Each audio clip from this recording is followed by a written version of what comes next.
just 6 months ago, the British people voted for change. They voted to shape a brighter future for our country. They voted to leave the European Union and embrace the world.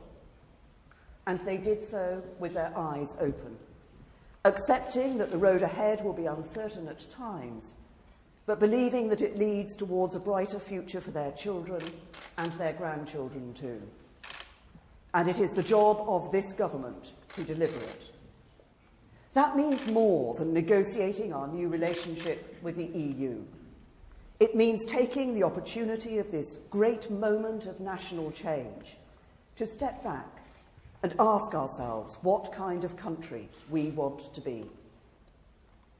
My answer is clear. I want this United Kingdom to emerge from this period of change stronger, fairer, more united, and more outward-looking than ever before. I want us to be a secure, prosperous, tolerant country, a magnet for international talent, and a home to the pioneers and innovators who will shape the world ahead. I want us to be a truly global Britain, the best friend and neighbour to our European partners, but a country that reaches beyond the borders of Europe too. A country that goes out into the world to build relationships with old friends and new allies alike. I want Britain to be what we have the potential, talent and ambition to be. A great global trading nation that is respected around the world and strong, confident and united at home. That is why this government has a plan for Britain. One that gets us the right deal abroad, but also ensures we get a better deal for ordinary working people at home. It's why that plan sets out how we will use this moment of change to build a stronger economy and a fairer society by embracing genuine economic and social reform. Why our new modern industrial strategy is being developed to ensure every nation and area of the United Kingdom can make the most of the opportunities ahead. Why we will go further to reform our schools, to ensure every child has the knowledge and the skills they need to thrive in post-Brexit Britain. Why, as we continue to bring the deficit down, we will take a balanced approach by investing in our economic infrastructure, because it can transform the growth potential of our economy and improve the quality of people's lives across the whole country. It's why we will put the preservation of our precious union at the heart of everything we do, because it is only by coming together as one great union of nations and people that we can make the most of the opportunities ahead. The result of the referendum was not a decision to turn inward and retreat from the world, because Britain's history and culture is profoundly internationalist. We are a European country and proud of our shared European heritage, but we are also a country that has always looked beyond Europe to the wider world. That is why we are one of the most racially diverse countries in Europe, one of the most multicultural members of the European Union, and why, whether we're talking about India, Pakistan, Bangladesh, America, Australia, Canada, New Zealand, countries in Africa, or those that are closer to home in Europe, so many of us have close friends and relatives from across the world. Instinctively, we want to travel to, study in, trade with countries not just in Europe but beyond the borders of our continent. Even now, as we prepare to leave the EU, we are planning for the next biennial Commonwealth Heads of Government meeting in 2018, a reminder of our unique and proud global relationships. And it is important to recognise this fact. June the 23rd was not the moment Britain chose to step back from the world. It was the moment we chose to build a truly global Britain. I know that this and the other reasons Britain took such a decision is not always well understood among our friends and allies in Europe. And I know many fear that this might herald the beginning of a greater unravelling of the EU. But let me be clear, I do not want that to happen.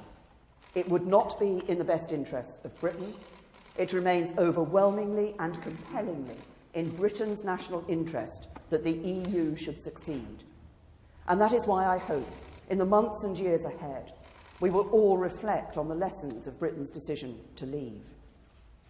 So let me take this opportunity to set out the reasons for our decision and to address the people of Europe directly.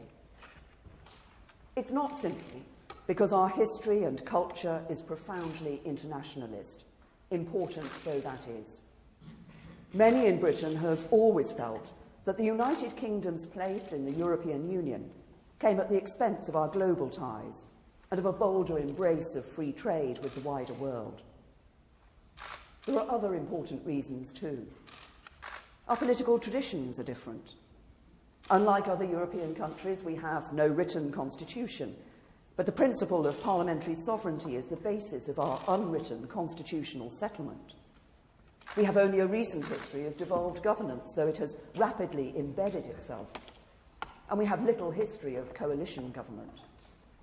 The public expect to be able to hold their governments to account very directly, and as a result, supranational institutions, as strong as those created by the European Union, sit very uneasily in relation to our political history and way of life. And while I know Britain might at times have been seen as an awkward member state, the European Union has struggled to deal with the diversity of its member countries and their interests. It bends towards uniformity, not flexibility. David Cameron's negotiation was a valiant final attempt to make it work for Britain. And I want to thank all those elsewhere in Europe who helped him to reach an agreement. But the blunt truth, as we know, is that there was not enough flexibility on many important matters for a majority of British voters. Now, I do not believe that these things apply uniquely to Britain. Britain is not the only member state where there is a strong attachment to accountable and democratic government, such a strong internationalist mindset, or a belief that diversity within Europe should be celebrated. And so I believe there is a lesson in Brexit, not just for Britain, but if it wants to succeed, for the EU itself. Because our continent's great strength has always been its diversity. And there are two ways of dealing with different interests. You can respond by trying to hold things together by force, tightening a vice-like grip that ends up crushing into tiny pieces the very things you want to protect. Or you can respect difference, cherish it even, and reform the EU so that it deals better with the wonderful diversity of its member states. So to our friends across Europe, let me say this. Our vote to leave the European Union was no rejection of the values we share.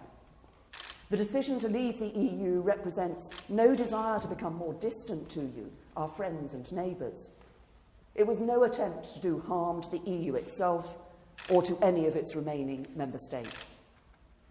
We do not want to turn the clock back to the days when Europe was less peaceful, less secure, and less able to trade freely. It was a vote to restore, as we see it, our parliamentary democracy, national self-determination, and to become even more global and internationalist in action and in spirit. We will continue to be reliable partners, willing allies and close friends. We want to buy your goods and services, sell you ours, trade with you as freely as possible, and work with one another to make sure we are all safer, more secure, and more prosperous through continued friendship.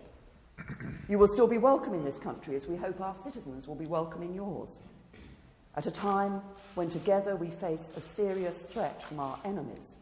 Britain's unique intelligence capabilities will continue to help to keep people in Europe safe from terrorism. And at a time when there is growing concern about European security, Britain's servicemen and women based in European countries, including Estonia, Poland and Romania, will continue to do their duty. We are leaving the European Union, but we are not leaving Europe. And that is why we seek a new and equal partnership between an independent, self-governing global Britain and our friends and allies in the EU. Not partial membership of the European Union, associate membership of the European Union, or anything that leaves us half in, half out.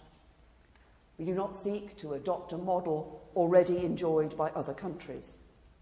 We do not seek to hold on to bits of membership as we leave.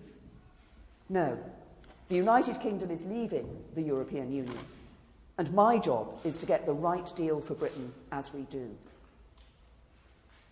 So today, I want to outline our objectives for the negotiation ahead. 12 objectives that amount to one big goal: a new, positive and constructive partnership between Britain and the European Union. And as we negotiate that partnership, we will be driven by some simple principles. We will provide as much certainty and clarity as we can at every stage. And we will take this opportunity to make Britain stronger, to make Britain fairer, and to build a more global Britain too. The first objective is crucial. We will provide certainty whenever we can. We are about to enter a negotiation. That means there will be give and take. There will have to be compromises. It will require imagination on both sides. And not everybody will be able to know everything at every stage. But I recognise how important it is to provide business, the public sector, and everybody with as much certainty as possible as we move through the process. So where we can offer that certainty, we will do so. That is why last year we acted quickly to give clarity about farm payments and university funding. And it is why, as we repeal the European Communities Act, we will convert the acquis, the body of existing EU law, into British law. This will give the country maximum certainty as we leave the EU. The same rules and laws will apply on the day after Brexit as they did before. And it will be for the British Parliament to decide on any changes to that law after full scrutiny and proper parliamentary debate. And when it comes to Parliament, there is one other way in which I would like to provide certainty. I can confirm today that the government will put the final deal that is agreed between the UK and the EU to a vote in both Houses of Parliament before it comes into force. Our second guiding principle is to build a stronger Britain. That means taking control of our own affairs, as those who voted in their millions to leave the European Union demanded we must. So we will take back control of our laws and bring an end to the jurisdiction of the European Court of Justice in Britain. Leaving the European Union will mean that our laws will be made in Westminster, Edinburgh, Cardiff and Belfast. And those laws will be interpreted by judges not in Luxembourg, but in courts across this country. Because we will not have truly left the European Union if we are not in control of our own laws. A stronger Britain demands that we do something else. Strengthen the precious union between the four nations of the United Kingdom. At this momentous time, it is more important than ever that we face the future together, united by what makes us strong, the bonds that unite us as a people, and our shared interest in the UK being an open, successful trading nation in the future. And I hope that same spirit of unity will imply in Northern Ireland in particular over the coming months in the Assembly elections. And the main parties there will work together to re-establish a partnership government as soon as possible. Foreign affairs are, of course, the responsibility of the UK government, and in dealing with them, we act in the interests of all parts of the United Kingdom. As Prime Minister, I take that responsibility seriously. I've also been determined from the start that the devolved administration should be fully engaged in this process. That's why the government has set up a joint ministerial committee on EU negotiations. So ministers from each of the UK's devolved administrations can contribute to the process of planning for our departure from the European Union. We've already received a paper from the Scottish Government and look forward to receiving a paper from the Welsh Government shortly. Both papers will be considered as part of this important process. We won't agree on everything, but I look forward to working with the administrations in Scotland, Wales and Northern Ireland to deliver a Brexit that works for the whole of the United Kingdom. Part of that will mean working very carefully to ensure that as powers are repatriated from Brussels back to Britain, the right powers are returned to Westminster and the right powers are passed to the devolved administrations of Scotland, Wales and Northern Ireland. As we do so, our guiding principle must be to ensure that as we leave the European Union, no new barriers to living and doing business within our own union are created.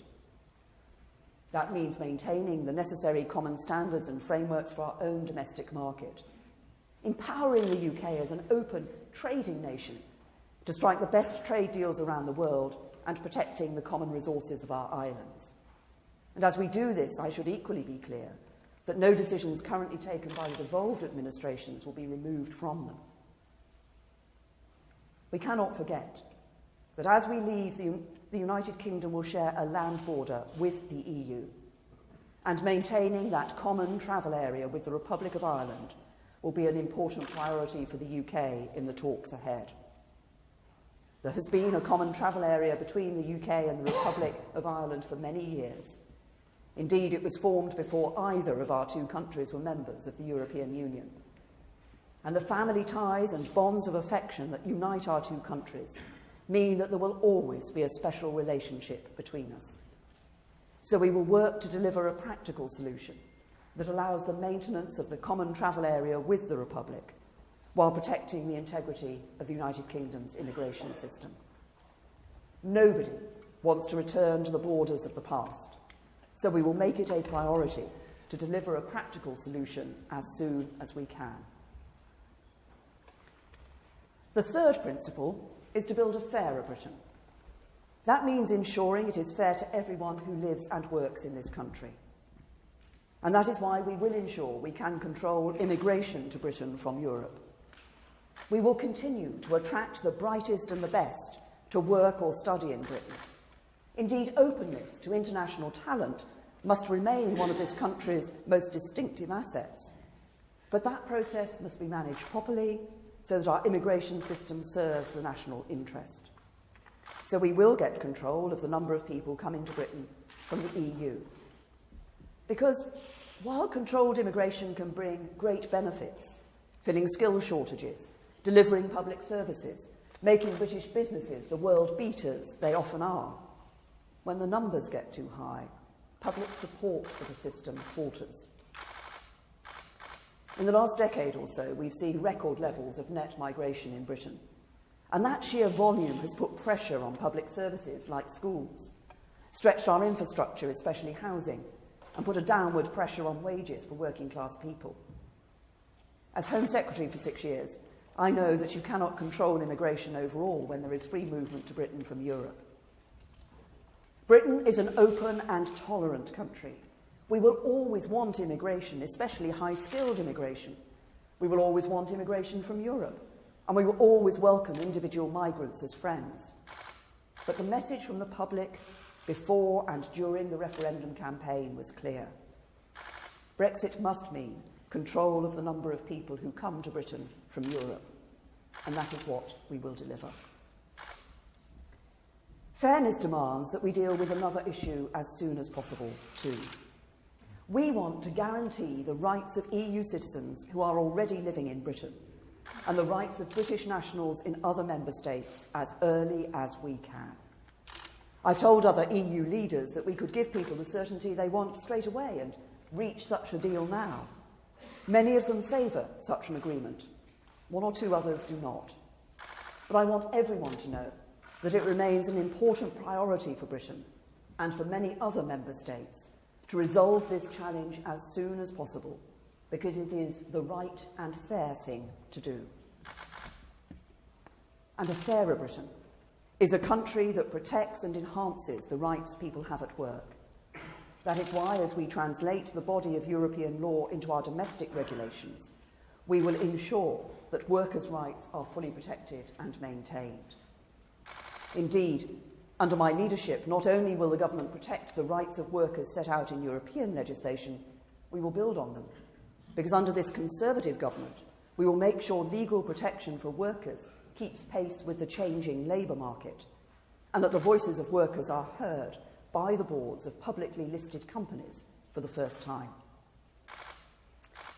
But the great prize for this country, the opportunity ahead, is to use this moment to build a truly global Britain, a country that reaches out to old friends and new allies alike, a great global trading nation, and one of the firmest advocates for free trade anywhere in the world.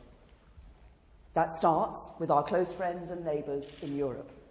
So as a priority, we will pursue a bold and ambitious free trade agreement with the European Union.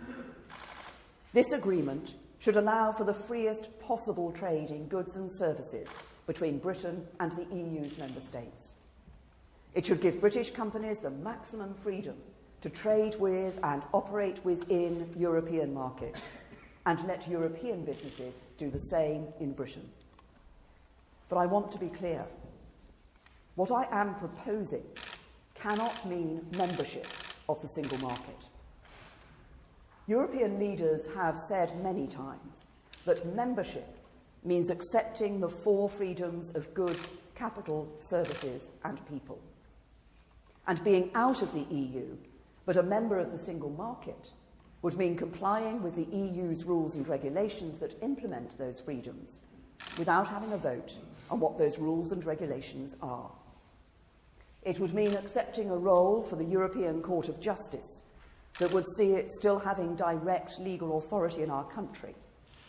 It would, to all intents and purposes, mean not leaving the EU at all. And that is why both sides in the referendum campaign made it clear that a vote to leave the EU would be a vote to leave the single market. So we do not seek membership of the single market. Instead, we seek the greatest possible access to it through a new, comprehensive, bold and ambitious free trade agreement. That agreement may take in elements of current single market arrangements in certain areas, on the export of cars and lorries, for example, or the freedom to provide financial services across national borders, as it makes no sense to start again from scratch when Britain and the remaining member states have adhered to the same rules for so many years. But I respect the position taken by European leaders who have been clear about their position, just as I am clear about mine. So an important part of the new strategic partnership we seek with the EU will be the pursuit of the greatest possible access to the single market on a fully reciprocal basis through a comprehensive free trade agreement. And because we will no longer be members of the single market, we will not be required to contribute huge sums to the EU budget. There may be some specific European programmes in which we might want to participate. If so, and this will be for us to decide, it's reasonable that we should make an appropriate contribution. But the principle is clear. The days of Britain making vast contributions to the European Union every year will end. But it is not just trade with the EU we should be interested in. A global Britain must be free to strike trade agreements with countries from outside the European Union too. Because important though our trade with the EU is and will remain, it is clear that the UK needs to increase significantly its trade with the fastest growing export markets in the world. Since joining the EU, trade as a percentage of GDP has broadly stagnated in the UK. That is why it is time for Britain to get out into the world and rediscover its role as a great global trading nation. This is such a priority for me that when I became Prime Minister, I established for the first time a Department for International Trade led by Liam Fox. We want to get out into the wider world, to trade and do business all around the globe. Countries including China, Brazil and the Gulf states have already expressed their interest in striking trade deals with us. We've started discussions on future trade ties with countries like Australia, New Zealand and India. And President-elect Trump has said Britain is not at the back of the queue for a trade deal with the United States, the world's biggest economy, but front of the line. I know my emphasis on striking trade agreements with countries outside Europe has led to questions about whether Britain seeks to remain a member of the EU's customs union. And it is true that full customs union membership prevents us from negotiating our own comprehensive trade deals. Now, I want Britain to be able to negotiate its own trade agreements, but I also want tariff-free trade with Europe and cross-border trade there to be as frictionless as possible. That means I do not want Britain to be part of the common commercial policy, and I do not want us to be bound by the common external tariff. These are the elements of the customs union that prevent us from striking our own comprehensive trade agreements with other countries. But I do want us to have a customs agreement with the EU. Whether that means we must reach a completely new customs agreement, become an associate member of the customs union in some way, or remain a signatory to some elements of it, I hold no preconceived position. I have an open mind on how we do it. It is not the means that matter, but the ends. And those ends are clear. I want to remove as many barriers to trade as possible. And I want Britain to be free to establish our own tariff schedules at the World Trade Organization, meaning we can reach new trade agreements, not just with the EU, but with old friends and new allies from outside Europe too. A global Britain must also be a country that looks to the future.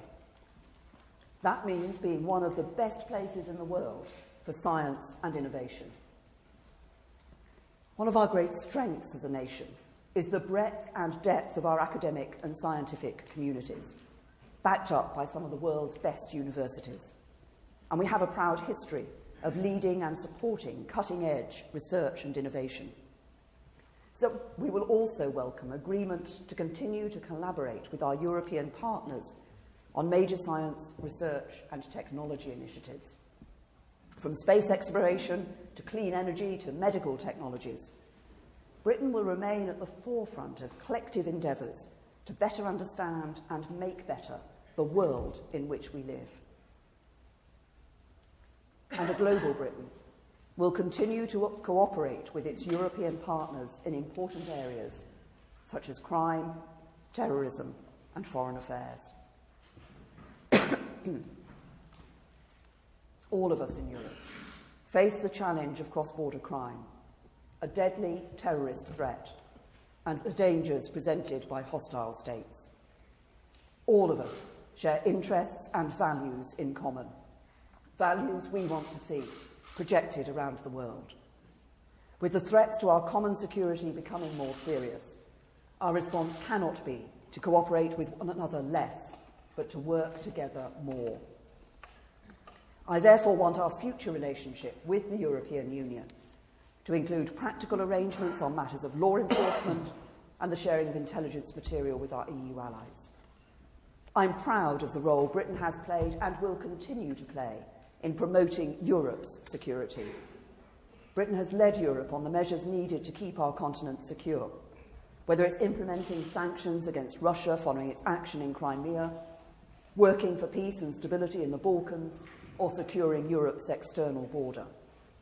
We will continue to work closely with our European allies in foreign and defence policy, even as we leave the EU itself. These are our objectives for the negotiation ahead, objectives that will help to realise our ambition of shaping that stronger, fairer, global Britain that we want to see. They are the basis for a new, strong, constructive partnership with the European Union, a partnership of friends and allies, of interests and values, a partnership for a strong EU and a strong UK. But there is one further objective we are setting. For as I have said before, it is in no one's interests for there to be a cliff edge for business or a threat to stability as we change from our existing relationship to a new partnership with the EU. By this, I do not mean that we will seek some form of unlimited transitional status in which we find ourselves stuck forever in some kind of permanent political purgatory. That would not be good for Britain, but nor do I believe it would be good for the EU. Instead, I want us to have reached an agreement about our future partnership by the time the two-year Article 50 process has concluded. From that point onwards, we believed a phased process of implementation in which both Britain and the EU institutions and member states prepare for the new arrangements that will exist between us will be in our mutual self-interest. This will give businesses enough time to plan and prepare for those new arrangements. This might be about our immigration controls, customs systems, or the way in which we cooperate on criminal justice matters. Or it might be about the future legal and regulatory framework for financial services. For each issue, the time we need to phase in the new arrangements may differ. Some might be introduced very quickly, some might take longer. And the interim arrangements we rely on are likely to be a matter of negotiation. But the purpose is clear. We will seek to avoid a disruptive cliff edge, and we will do everything we can to phase in the new arrangements we require as Britain and the EU move towards our new partnership. So these are the objectives we have set. Certainty wherever possible, control of our own laws, strengthening the United Kingdom, maintaining the common travel area with Ireland, control of immigration, rights for EU nationals in Britain and British nationals in the EU, enhancing rights for workers, free trade with European markets, new trade agreements with other countries, a leading role in science and innovation, cooperation on crime, terrorism and foreign affairs, and a phased approach delivering a smooth and orderly Brexit. This is the framework of a deal that will herald a new partnership between the UK and the EU. It is a comprehensive and carefully considered plan that focuses on the ends, not just the means, with its eyes fixed firmly on the future and on the kind of country we will be once we leave. It reflects the hard work of many in this room today who have worked tirelessly to bring it together and to prepare this country for the negotiations ahead. And it will, I know, be debated and discussed at length. That is only right. But those who urge us to reveal more, such as the blow-by-blow details of our negotiating strategy, the areas in which we might compromise, the places where we think there are potential trade-offs, will not be acting in the national interest.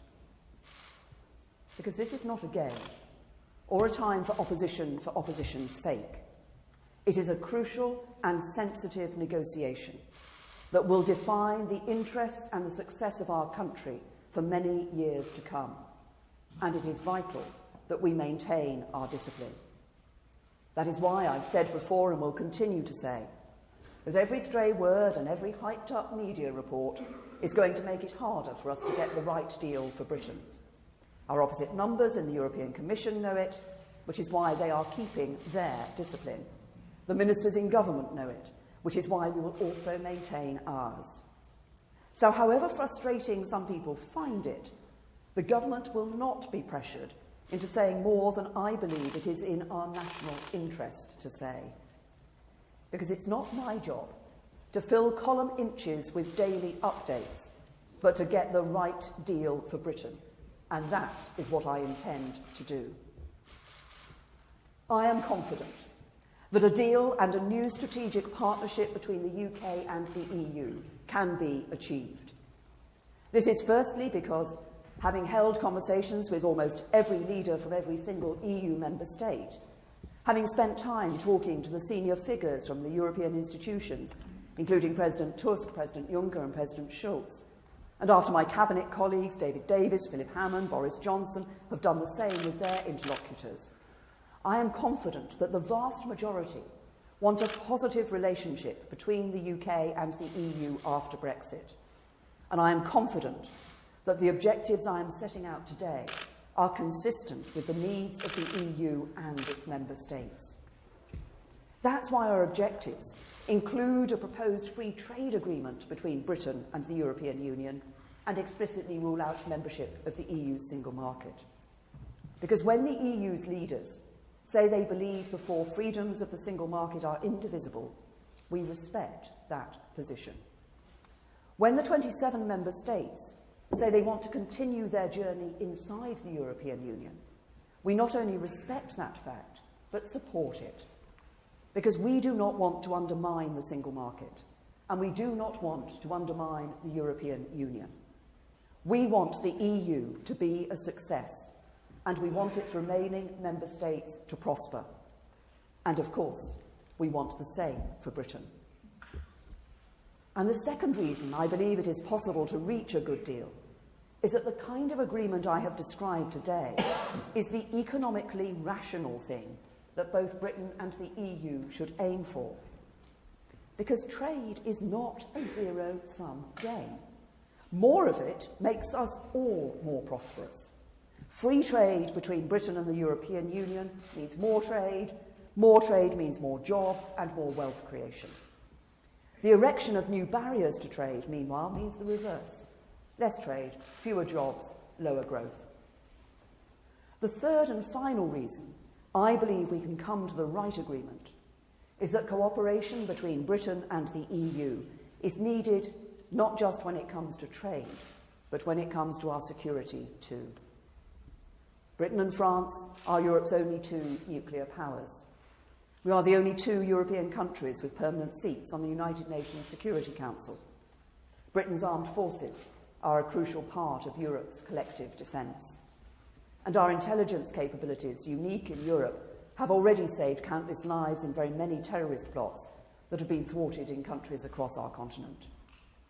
After Brexit, Britain wants to be a good friend and neighbour in every way, and that includes defending the safety and security of all of our citizens. So I believe the framework I have outlined today is in Britain's interests, it is in Europe's interests, and it is in the interests of the wider world. But I must be clear. Britain wants to remain a good friend and neighbour to Europe. Yet I know there are some voices calling for a punitive deal that punishes Britain and discourages other countries from taking the same path. That would be an act of calamitous self-harm for the countries of Europe, and it would not be the act of a friend. Britain would not, indeed we could not, accept such an approach.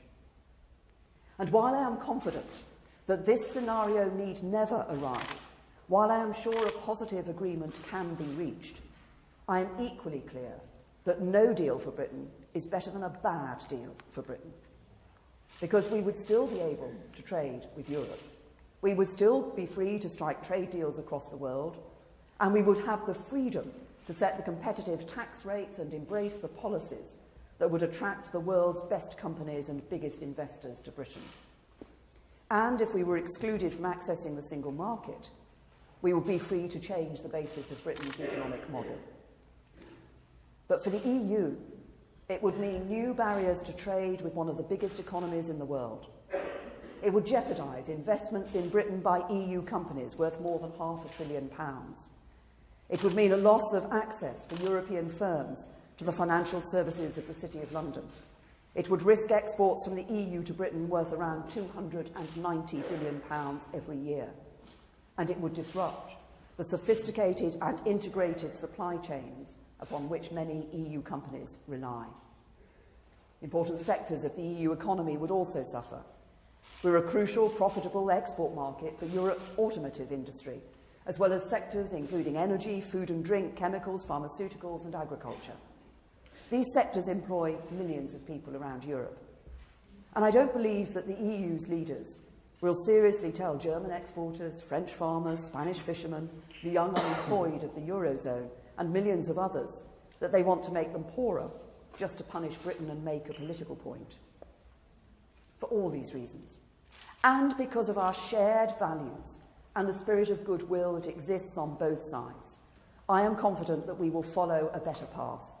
I am confident that a positive agreement can be reached. It's right that the government should prepare for every eventuality, but to do so in the knowledge that a constructive and optimistic approach to the negotiations to come is in the best interests of Europe and the best interests of Britain. We do not approach these negotiations expecting failure, but anticipating success, because we are a great global nation with so much to offer Europe and so much to offer the world. One of the world's largest and strongest economies, with the finest intelligence services, the bravest armed forces, the most effective hard and soft power, and friendships, partnerships and alliances in every continent. And another thing that's important, the essential ingredient of our success, the strength and support of 65 million people willing us to make it happen. Because after all the division and discord, the country is coming together.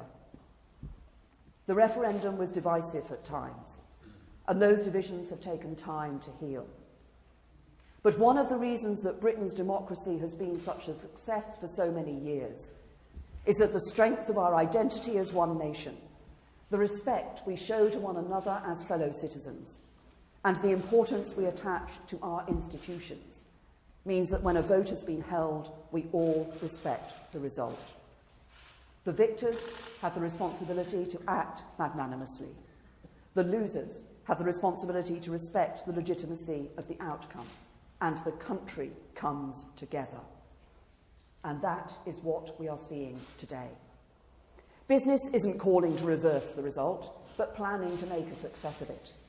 The House of Commons has voted overwhelmingly for us to get on with it. And the overwhelming majority of people, however they voted, want us to get on with it too. So that is what we will do. Not merely forming a new partnership with Europe, but building a stronger, fairer, more global Britain too. And let that be the legacy of our time, the prize towards which we work, the destination at which we arrive once the negotiation is done. And let us not do it for ourselves, but for those who follow, for the country's children and grandchildren too. So that when future generations look back at this time, they will judge us not only by the decision that we made, but by what we made of that decision. They will see that we shaped them a brighter future. They will know that we built them a better Britain. Thank you.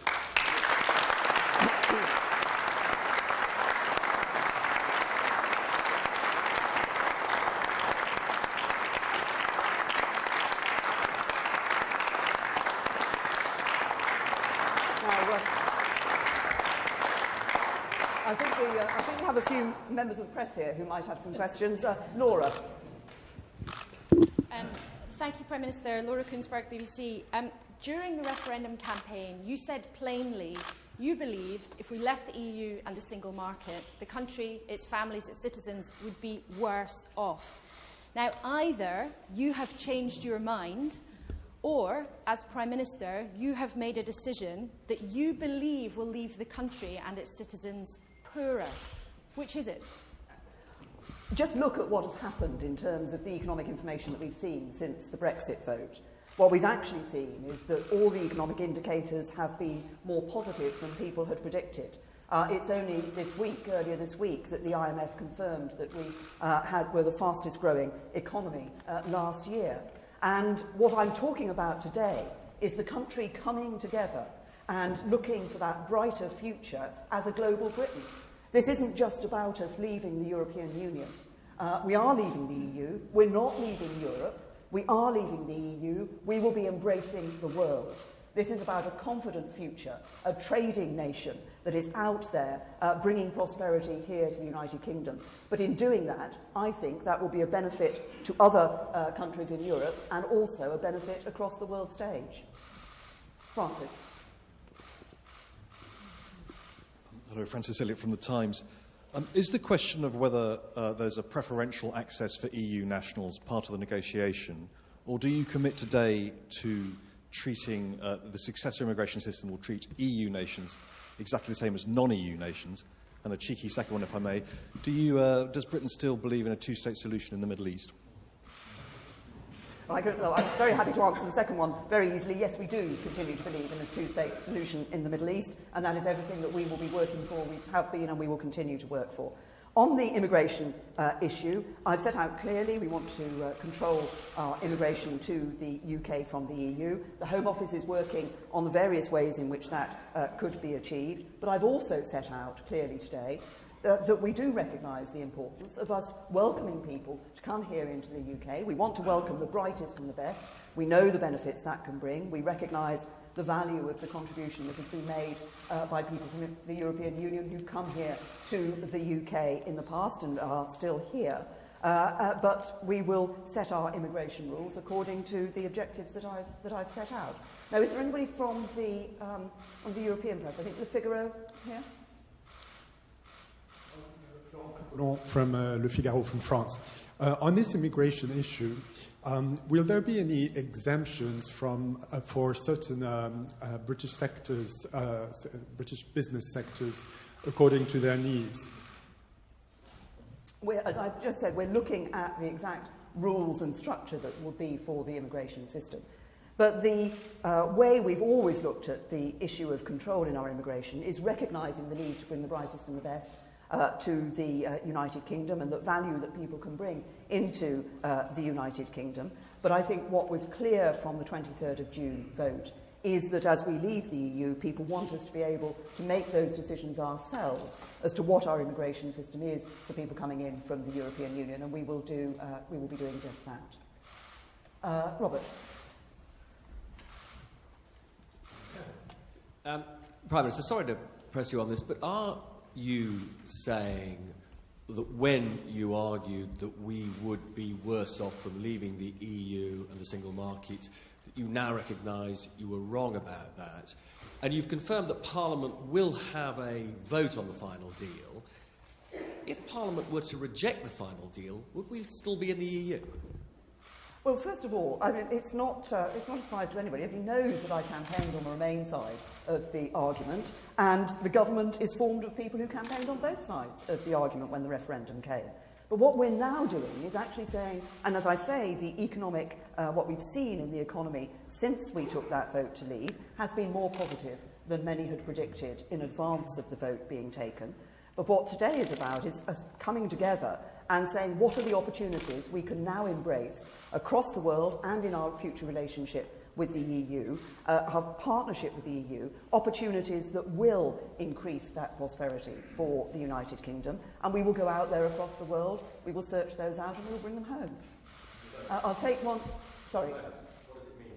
What does it mean? Well, there will be a vote for the British Parliament when it comes to the deal, as I've said. I mean, we've already had, if you think about it, the British Parliament voted overwhelmingly for this to be a choice of the British people. The British Parliament recently voted overwhelmingly, effectively, for the government to get on with it. And I'm sure that the British Parliament will want to deliver on the views of the British people and respect the democratic decision that was taken. I'll take one more question from... Another journalist, I think we have Spanish. Yes, El País. Pablo Quimón from El País. In the negotiation of that new ambitious free trade and customs agreement, could you confirm that you rule out any financial contribution to the European Union and that migration will be completely out of the table? And would the main negotiation weapon be the threat of becoming a tax haven? Well, first of all, I mean, as I made clear, obviously another thing people voted for when they voted to leave the European Union is to stop us constantly every year paying very large amounts of money to the EU. But as I also said, there may be aspects that and particular projects that we might want to be members of, and it may be that contributing to the costs of those is appropriate. But I think you use the phrase, I think the main weapon that we will be using. This is not about a weapon. This is not about a confrontation. This is about two sides coming together to negotiate and to agree a deal that is going to be in the interests of both sides. I think this is crucially important. We don't look at this as just saying what's going to be right for the EU, for the UK. I want to ensure we get a deal that's right for the UK. But in doing that, I believe we will also see a deal that is right for the European Union as well. I want to approach this in a positive, optimistic way. I think there is goodwill on both sides, and I think we can sit down and come to a partnership for the future that will be both of our benefits, to our mutual benefit. Thank you.